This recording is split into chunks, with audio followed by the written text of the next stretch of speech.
По каждому направлению, отраслевому направлению нужно ручное управление. Вот. Ручное. Сейчас условия изменились. Максимально надо начать экономить. Необходимо провести мобилизацию, мобилизационные сборы. Как нам сделать эту борьбу с коррупцией более эффективной и действительно реальной, чтобы мы ее видели? Статью 224, там, прим. 3 за перевозку, транспортировку наркотиков, пожизненный срок. То же самое необходимо будет внести дополнение в наше законодательство.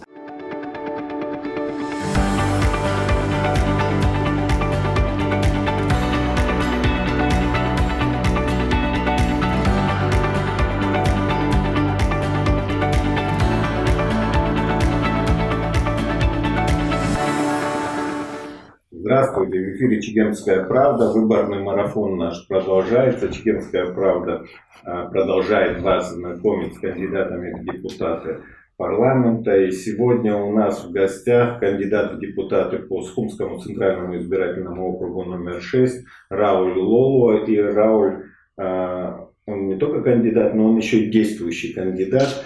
Рауль, добрый день. Добрый день, Инал.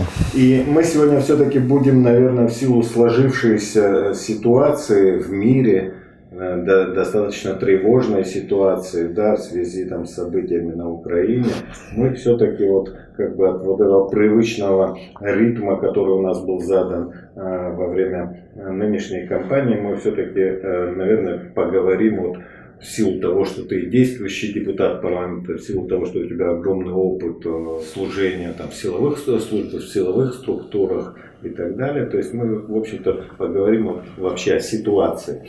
Как ты смотришь вообще на перспективы вот этого развития на Украине? Насколько это отразится на Абхазии? Вот мы всегда смотрим вот на этот контекст все-таки. Инал, вот после нашей последней встречи, когда мы договаривались об этом эфире, очень многое изменилось. За эти дни просто поменялась ситуация кардинально, да, и она меняется ежечасно, вот, и мы внимательно следим за тем, что происходит, потому что так или иначе это напрямую касается и Абхазии в том числе тоже. Поэтому нам надо отслеживать, нам надо понимать, нам надо готовиться к тому, что может произойти в Абхазии, вот, и поэтому это для нас очень важно. И мы видим, какие сегодня беспрецедентные санкции наложены и будут, скорее всего, действовать в отношении России. Это к нам имеет прямое отношение. Вот, поэтому, когда мы говорим, что мы должны быть готовы, мы должны максимально мобилизовать свои все ресурсы, вот, все свои возможности, вот, и готовиться в том числе к тому, что у нас будут тоже очень серьезные проблемы. Ну вот на первый взгляд, конечно, любая ситуация, связанная с экономикой, да, с ухудшением экономического состояния России, она отразится, наверное, и на нас тоже. Да? То есть российский рубль у нас, в конце концов, единственная валюта, ее там удешевление, оно отразится и на наших доходах, на наших зарплатах, пенсиях и так далее. С другой стороны, как бы российский турист, наверное, тоже, как бы, который сюда приезжает часто, да, то есть он может тоже из-за проблем вот этих экономических тоже, как бы, эти потоки могут сократиться. То есть я бы хотел бы, наверное, все-таки порассуждать, вот какие, наверное, минусы из этой ситуации и какие, возможно, плюсы с этой ситуации экономического характера. Мы не знаем, что произойдет завтра. Поэтому говорить сейчас о курортном сезоне, о том, что будет у нас летом, пока, конечно, рановато. Ну, вот. Надеемся, что война вот все-таки закончится, да. Но режим санкций, мне кажется, он как бы неизбежен, мне кажется. Ну, уже решение принято в отношении России, решение принято. Практически парализовали всю экономическую, все взаимодействие с Западом, с зарубежными странами. Вы видите, там уже и самолеты не летают, там, и, скорее всего, и товары тоже перемещаться не будут. С платежами, с расчетами тоже. Да, закрывают все платежи, межбанковские платежи и так далее, и так далее. Конечно, здесь, если ситуация, ну, скажем так, на каком-то этапе остановится, санкции уже навряд ли там снимут в ближайшие годы. Для Абхазии банки, те, которые не работали в Абхазии, боялись эти санкции их разные, да, европейских, они, в принципе, сейчас могут начать уже работать. Они могут войти в Абхазию. Да, все, любые, при желании, да. Здесь другой вопрос, готовы ли мы это принять, и что мы с этим будем делать, да, и какие проекты мы здесь будем реализовывать и запускать. Конечно, в том числе тоже, да, и мы сейчас много говорим о сельском хозяйстве, говорим о туристической отрасли, говорим о том, что здесь необходимо построить для дополнительных мощностей, мини-ГЭС там и так далее, и так далее. Скорее всего, здесь уже будет совершенно по-другому стоять вопрос об открытии аэропорта, там, морского порта и так далее, и так далее. То есть ситуация кардинально меняется, но все равно это все очень будет сложно идти. Вот. Что мы здесь должны делать? Во-первых, конечно, надо посмотреть с нашим бюджетом, мы же его принимали бюджет на этот год в других условиях. Сейчас условия изменились. Максимально надо начать экономить. Нам нужна подушка, небольшая подушка безопасности.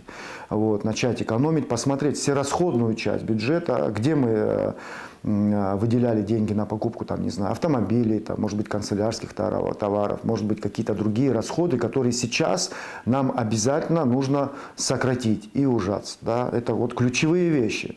Вот. Потом, многие программы, которые у нас экономического характера были не реализованы, да? Я считаю, что там, в том числе и социально-экономического развития программы, там, разные концепции, которые у нас были, стратегии, которые у нас были, нам обязательно их нужно реанимировать. Нам обязательно нужно начать их обсуждать, да, и в том числе с нашими российскими партнерами. Вот. И мало того, не просто обсуждать, нам их надо запускать. Чтобы их запустить, тоже взаимодействие, вот здесь, когда мы говорим о выборах в парламент, взаимодействие с властью должно быть прямое. Вообще взаимодействие всех ветвей власти.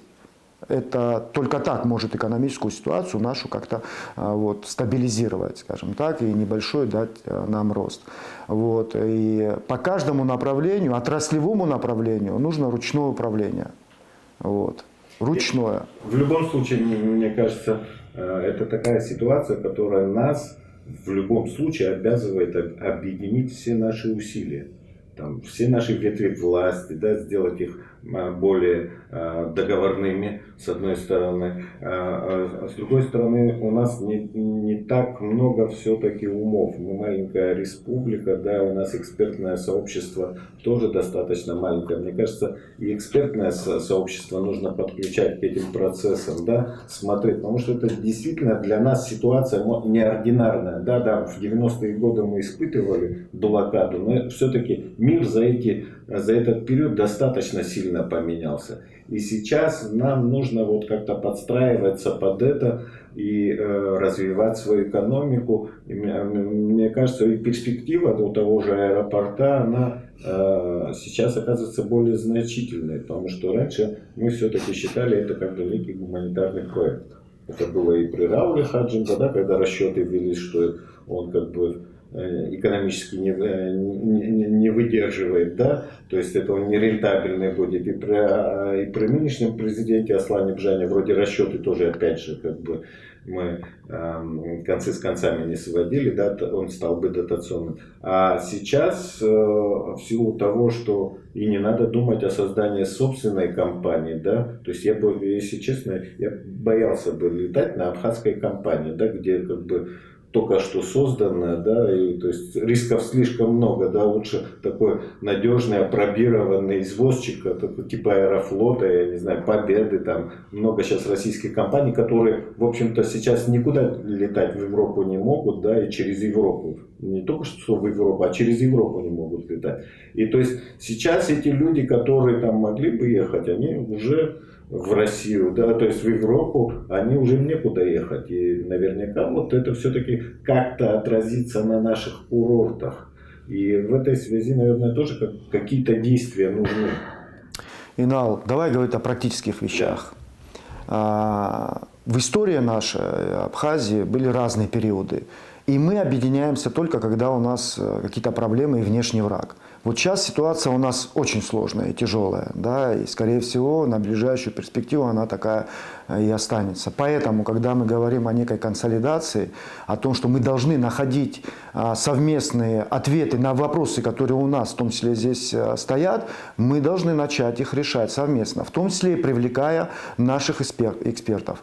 Вот сейчас видели вы в последнее время некие созданы такие рабочие группы, которые там обсуждают реформирование там, нашей политической системы, административную реформу, конституционную реформу и так далее, и так далее. Сейчас они становятся очень актуальны. Вот именно вот в это время. Максимально надо мобилизовать, еще раз повторяю, все наши ресурсы и находить консенсусы вот по разным нашим внутренним вопросам. Вот это вот ключевой вопрос. Если мы не сможем этого сделать, мы развиваться не сможем. Мало того, в нас должны поверить. Я много раз уже говорю, что, к сожалению, вот действующий парламент, который сейчас завершает свою деятельность, слишком много выяснял отношения между собой внутри. Вот мы должны прекратить это. Мы должны максимально сконцентрироваться на работе, на эффективной работе. И находить ответы на вопросы, которые у нас стоят. Их куча, их очень много вопросов. Мало того, сейчас они, вот я как говорил выше, они добавились. Поэтому нам надо в парламенте собрать квалифицированных депутатов, группу людей, которые будут взаимодействовать со всеми ветвями власти. Пришел, например, проект, допустим, по реформе какой-то. Быстренько его отработали, приняли его, запустили его, отработали, посмотрели, как по факту он работает, пошли дальше.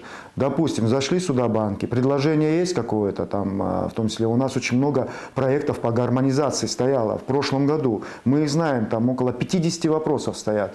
Надо их начать обсуждать, потому что без них мы тоже двигаться вперед не сможем. Там ну, вот разное законодательство с Россией, где-то мы берем там, такую хорошую практику, где-то мы смотрим, добавляем свою. Это вопрос, который ну, стоит вот сейчас у нас на повестке дня.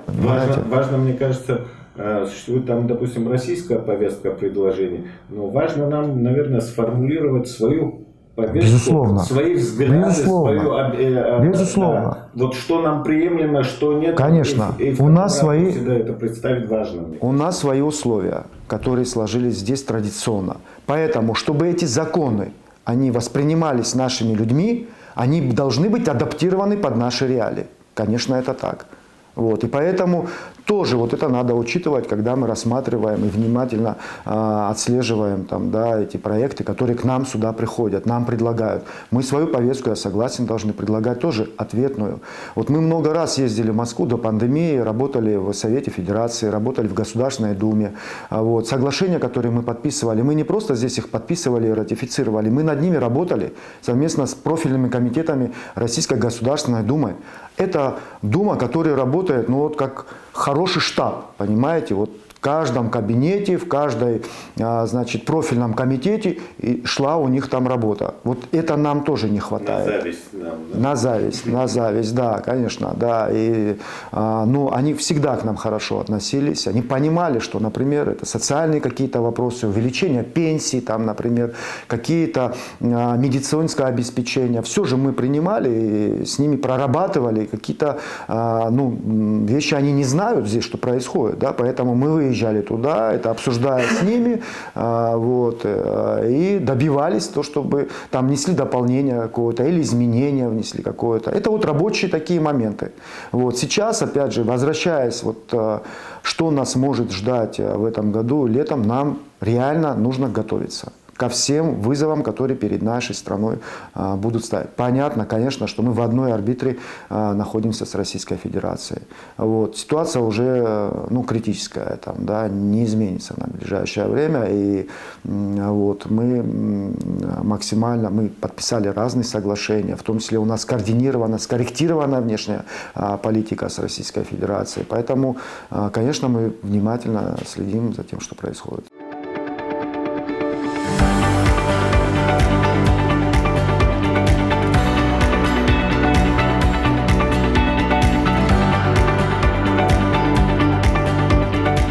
С другой стороны, у нас возникают, наверное, тоже, я вот смотрю, что пишут в социальных сетях, да, какие там размышления, люди размышляют, да, тут возникает опять же вопрос безопасности Абхазии уже самой, да, уже там кто-то там грузины, там украинцы выставляют, а давайте мы тоже что-нибудь там придумаем там, с Абхазией, Южной Осетией. То есть в этой связи, наверное, нам тоже нужно думать о, наверное, какой-то модернизации наших вооруженных сил, да, какой-то более тесной координации с российскими вооруженными силами, которые здесь размещены группировкой. Вот как ты смотришь вообще на вот этот комплекс проблем, связанных с безопасностью? Вот как раз очень актуальный вопрос и актуальная тема, которая в том числе в парламенте нам надо будет это обсуждать. У нас есть соглашение, которое было подписано в 2014 году, но, к сожалению, об объединенной группе войск оно не в полной мере было реализовано. Вот. И мы проводили разные встречи, в том числе в Совете Федерации. Вот. Но вот актуальность тогда была, может быть, менее такая, та, которая вот сейчас, да, перед нами всеми стоит. Поэтому я думаю, что вот мы будем это пересматривать. Мало того, нам надо посмотреть о нашей доктрине сегодняшней, да, с учетом вот того, что происходит. Мы видим, как в Грузии сейчас активизировались те силы, которые до 2008 года считали, что Абхазию нужно, значит, да, решать вопрос Абхазии силовым путем. Мы видим, как они активизировались. Это очень опасно. Мало того, все эти годы Грузия вооружалась.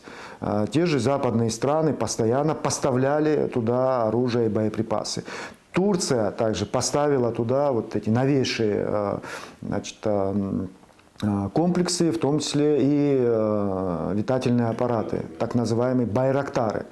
Вот. И мы тоже это все отслеживаем, тоже все это видим. Поэтому нам надо с доктриной определиться, какая у нас сейчас доктрина обороны. Поэтому, значит, считаю, что в ближайшее время нам необходимо провести мобилизационные сборы в каждом районе.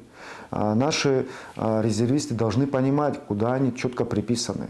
Вот это очень важно сделать, ну, в ближайшее время. Надо смотреть по возможности, по нашим. У нас не было такой ситуации, когда... Конечно, по нашим ресурсам мобилизационные сборы провести обязательно нам нужно. Посмотреть, какое у нас вооружение, какая у нас техника.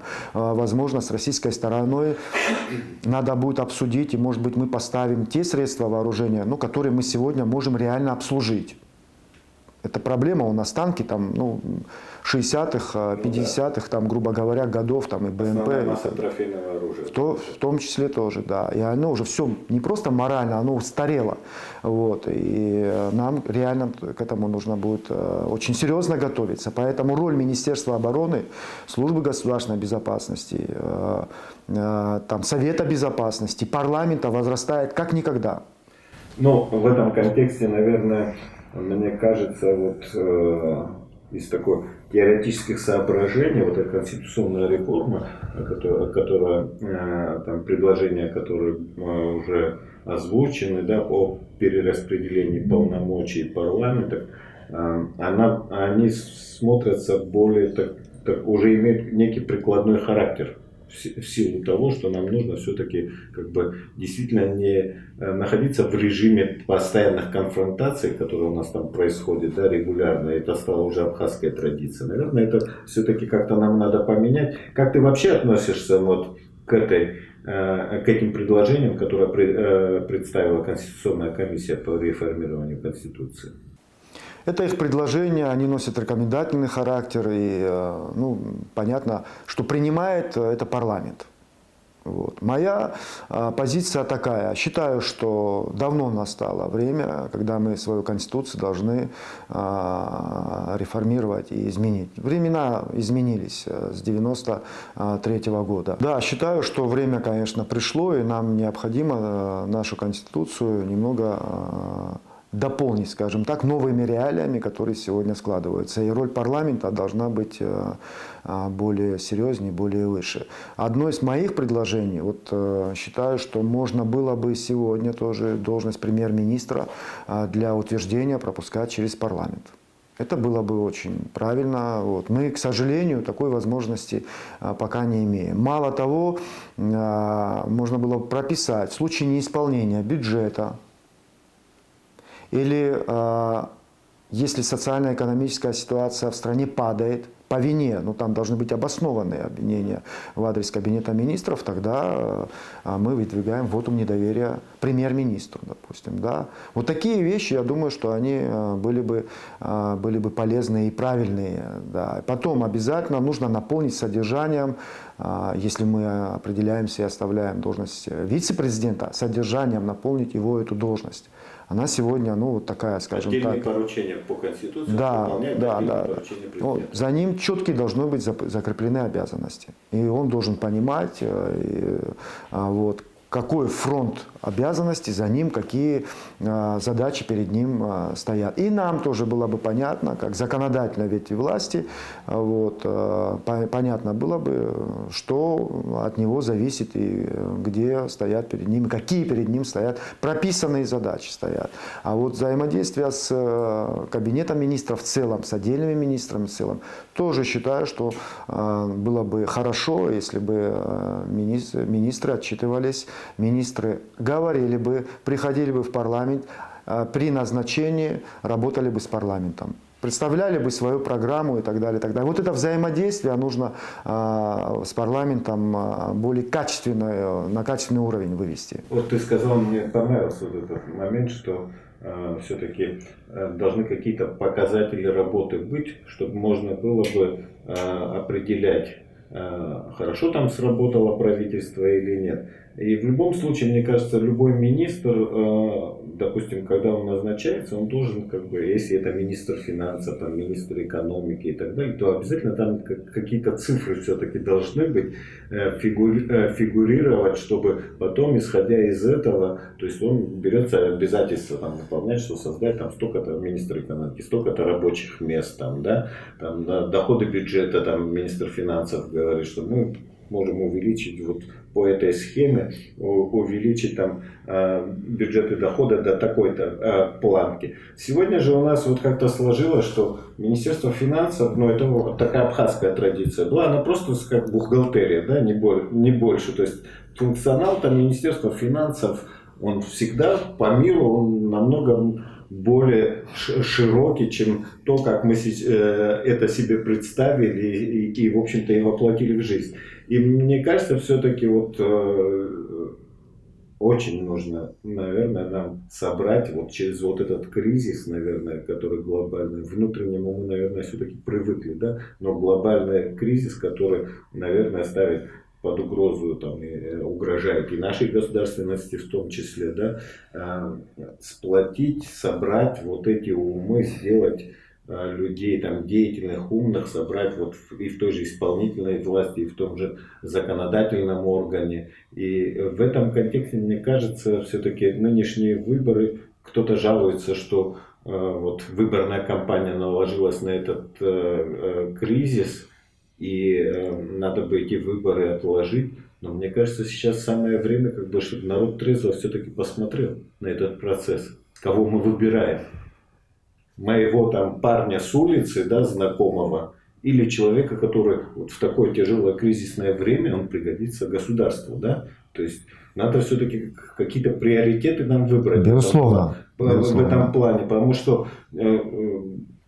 ситуация действительно архисложная. Наверное, с 93-го года, ну, я не знаю, как бы вот с момента вот этих войны 92-93 года, наверное, мы в такой тяжелой ситуации, вот с такой тяжелой перспективой мы еще не встречались. Даже 90-е годы, блокадные 90-е годы покажутся, может быть, в каком-то варианте могут показаться цветочками. То есть всякое может быть слишком. Мир стоит на грани очень-очень тяжелых там каких-то перспектив, о которых даже не хочется говорить. Да? И в этом контексте единственное, что мы, наверное, можем абхазы сделать, это действительно сплотиться и как-то встретить эти вызовы как бы дружно, да, сплоченно встретить и как бы выстоять, не только выстоять, но и сохранить свое государство, развивать его.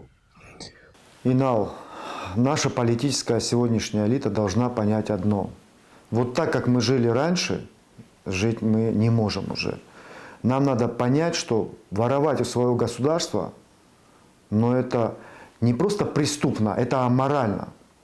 У нас есть ресурсы, у нас есть средства, и, скорее всего, они будут и поступать с учетом вот тех реалий, которые складываются, дополнительные. Но надо понять, что будущего не будет, если мы не поменяем свое представление об Абхазии. Мы свою страну не захватили, мы ее освободили. А сейчас мы должны с учетом реалий начать хоть небольшой, постепенный, но рост. Вот это вот ключевые вещи. У нас бюджет, небольшой относительно. 10 миллиардов рублей, из них там 60, почти 70% это прямые вливания Российской Федерации, это прямые вливания рублевые, понимаете, и этого совершенно нам недостаточно. Единственное, что мы выполняем, это выполняем социальные обязательства перед нашими гражданами. Выплачиваем заработную плату, выплачиваем там пенсию, в том числе и российская, опять же, да, пенсия это вот составляет там, по-разному, да, разные цифры. Вот эти вещи и все. Мы сами должны начать развиваться. Мы сами должны понять, где у нас точки роста есть. Вот когда мы говорим о том, что экономика должна заработать, и кредиты мы должны начать выдавать, мы должны понимать, куда эти кредиты пойдут, на что эти кредиты пойдут, каким образом они будут возвращаться. Ведь это кровеносная система экономическая, и эти банки должны работать с людьми. Сельскохозяйственное направление, туристическое направление, приоритеты расставить должны. Вот сейчас очень важно понять, что инвестпрограммы, той, которая у нас была все эти годы, возможно, ее на 22, 23, 25 уже не будет. Возможно, я сейчас не могу гарантировать, но есть такое опасение. Значит, этих денег на восстановление Абхазии может быть не быть. И те, кто говорят, допустим, выступая, говорят, вот сейчас мы вас всех озолотим, мы проведем здесь такие вот ремонтные работы по всем городам и районам, но это просто люди не просто заблуждаются, они реалии наши не знают, они не понимают, какой у нас бюджет и какие деньги у нас в городах, районах. У нас практически все города дотационные. Поэтому вот здесь, вот в этой связи мы обязаны максимально сплотиться, подтянуть все наши возможности, резервы, определить вот по этой программе, о которой я говорил, где у нас приоритеты расставить, и начать работать, в ручном режиме работать, направлять на сельское хозяйство. Где у нас сельское хозяйство? Закрыть, например, границу с Грузией, чтобы не поставляли сюда те товары, овощи и фрукты, которые мы здесь производим. Они могли бы обеспечивать не просто наших здесь граждан, но и большое количество туристов, которые каждый год сюда приезжают. А что мы делаем? У нас овощехранилище в Гулиевском районе. Сперва мы там сигареты какие-то хранили, а теперь какие-то аппараты там храним. То есть овощехранилище не задействовано, по своему прямому назначению не работает. Это не преступно?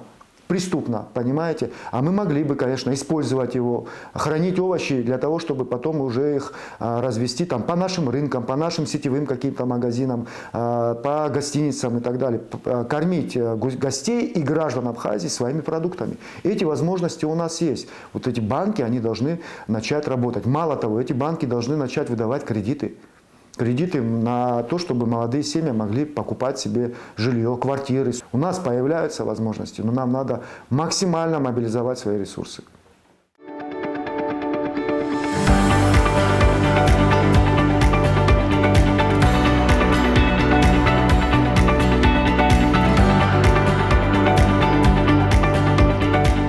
Ну, сейчас Рауль, ты говорил о том, что нам надо рачительно относиться к нашим возможностям, к нашим деньгам, те, которые у нас есть, да, и вкладывать там точечно, смотреть за тем, как все это развивается, да, то есть следить и за, все это просматривать через эффективность, да, но с другой стороны у нас вот государство обычно занимается чем? Ты привел, да, овощехранилище, там у нас еще там, по инвестпрограмме там, предприятие по переработке меда было, которое мы уже больше 10 лет не можем наладить, да, то есть у нас всегда проблемы. Вот там, где участвует государство, у нас всегда проблемы, то есть это такой отрицательный баланс. То есть не это такая бездонная яма, куда все время кидаешь и никакой отдачи нет.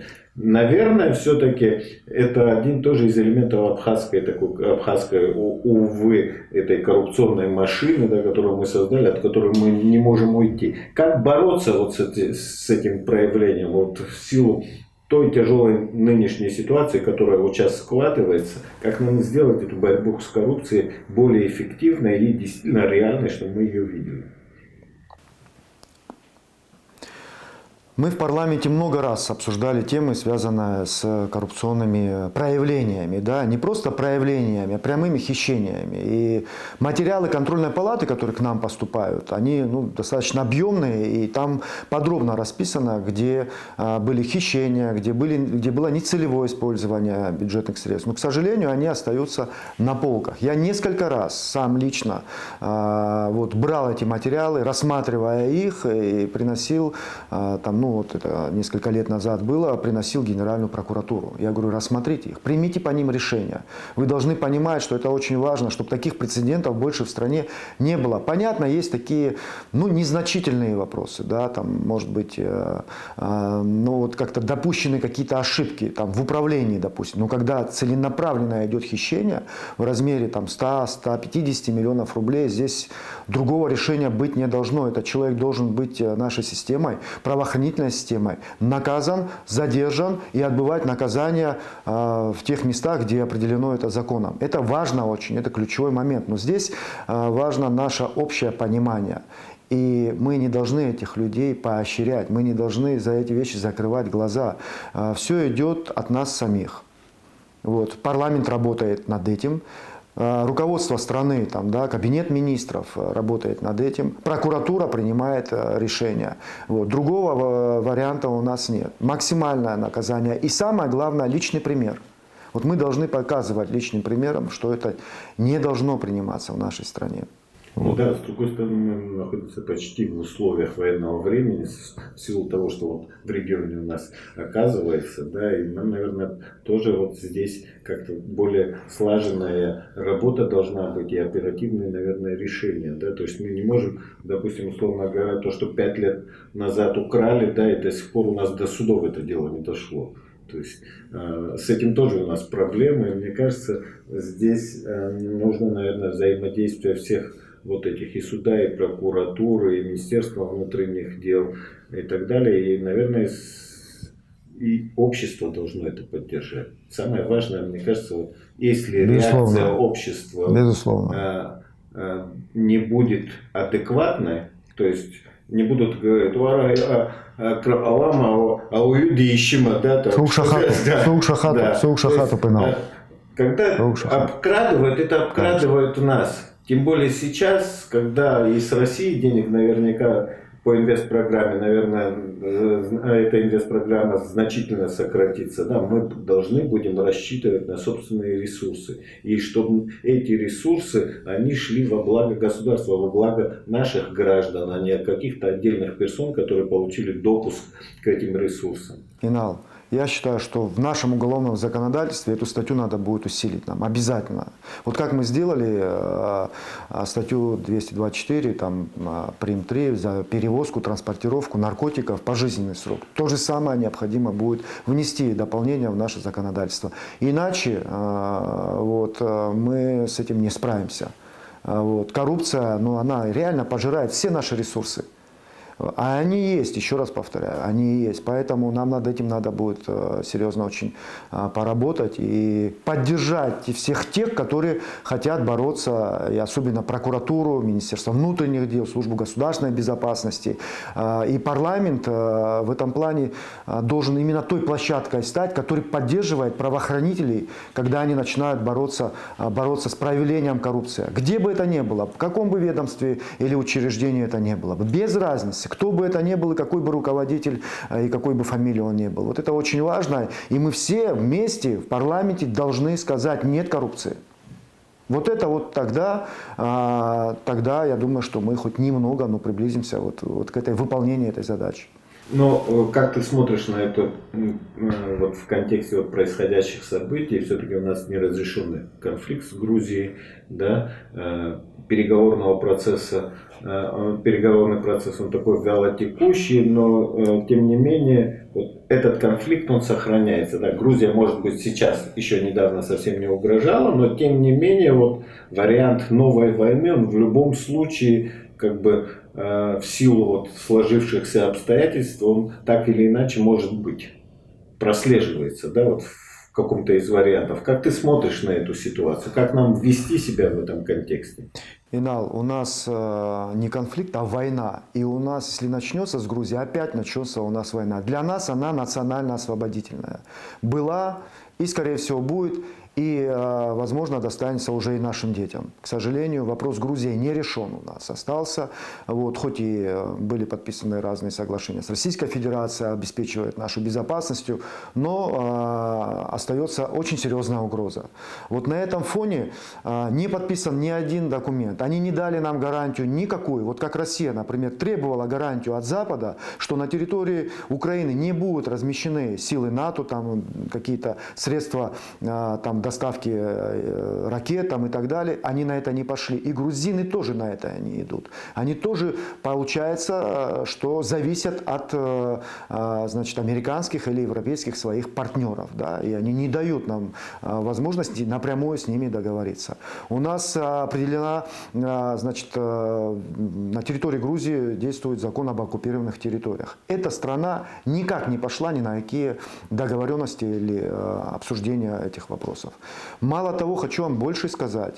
Сегодня у нас, хоть и нет взаимодействия с Грузией, но граница открыта. У нас ездят туда наши граждане, получают медицинскую помощь там, и так далее. Понять это можно. Но многие получают и гражданство тоже. Я хочу в Уголовном кодексе внести дополнение тоже. В случае сокрытия наличия грузинского гражданства должно быть уголовное наказание за это. Это очень важно. Мы должны понимать, граждане Абхазии, без разницы национальности, какой бы они ни были, в том числе этнические абхазы, кто получил гражданство Грузии. Сейчас, с учетом того, что происходит между Россией и Украиной, между Россией и Западом, Европой и Америкой, скорее всего, документы и паспорта российские уже также будут, ну, скажем так, поездки туда будут закрыты, надолго будут закрыты. Возможно, появятся люди, которые захотят получить грузинское гражданство для того, чтобы выехать в Европу, для того, чтобы получить некие такие какие-то личные там, блага там, и так далее. Мы внимательно за этим должны будем следить. Это вопрос нашей национальной безопасности. У нас за Ингуром враг, который готовится, враг, который ждет возможность в любой момент напасть на Абхазию. И с учетом того, что происходит, возможно, силы, которые были там в 2008 году, до 2008 года, они опять проснутся, опять их приведут к власти, и они опять свою, значит, идею решить вопрос военным путем Абхазии попытаются. Поэтому нам надо быть максимально готовыми к вызовам, такие, которые идут в том числе из территории Грузии. У нас очень много угроз сейчас. Так или иначе. Поэтому хотелось бы, чтобы мы ко всему этому были готовы. Но в любом случае вызовов, которые сейчас возникли, ну они и раньше были, но сейчас они достаточно сильно актуализировались в контексте событий, происходящих на Украине. И достаточно много этих вызовов, на которые мы должны быть готовы всегда ответить. Да? То есть, и в этом плане, конечно же, здесь нужна мобилизация всей нашей власти. Не только всей нашей власти, наверное, и всего нашего общества. И я на этом все-таки буду завершать наш эфир. Раур, большое спасибо тебе за то, что мы поговорили о достаточно актуальных проблемах, которые сейчас нас, наверное, будут ожидать, о вызовах, которые так или иначе коснутся нас. Да? И спасибо тебе и удачи. Спасибо тебе, Инал. Я тоже хочу сказать нашим гражданам, не все так, конечно, трагично. Вот, мы обязательно, как и всегда, собираемся, мобилизуемся, и мы, я уверен, что справимся с теми проблемами и вызовами, которые перед нами стоят. Спасибо.